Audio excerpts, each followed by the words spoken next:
নমস্কার, আমি চন্দ্রানী। কেমন আছেন সবাই? আমার হাতের এই জিনিসটা দেখে আপনারা হয়তো সবাই বুঝতে পেরেছেন এটি ওল। এর বিজ্ঞানসম্মত নাম অ্যামোফ্যাপালাস পিওনিফলিয়াস। এটি অ্যারেসিয়া পরিবারের অন্তর্ভুক্ত একটি উদ্ভিদ। আমরা ওলের যে অংশটা খাই সেটা ওলের কন্দ। এই মুহূর্তে ওলের ডাঁটাটা আমার হাতে লেগে আমার হাতটা একটু চুলকাচ্ছে। সাধারণত আমরা এই চুলকানিটা বেশি অনুভব করি যখন আমরা একে খাই।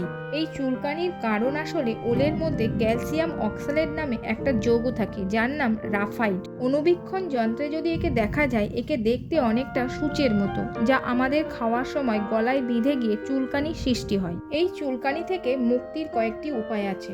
ওল রান্না করার আগে ভালো মতো ধুয়ে নিতে হবে এবং ছোট ছোট টুকরো করে কাটতে হবে। বেশি তাপ দিয়ে রান্না করবেন, তাহলে এর মধ্যে থাকা রাফাইড গলে যাবে, অর্থাৎ চুলকানির সম্ভাবনা অনেকটা কমে যাবে।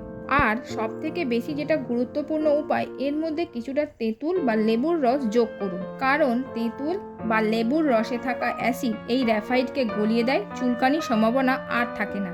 আরও এইরকম ইনফরমেটিভ ভিডিও পেতে চ্যানেলটা সাবস্ক্রাইব করে আমাদের সাথে জুড়ে থাকুন। সবাই ভালো থাকবেন, সুস্থ থাকবেন।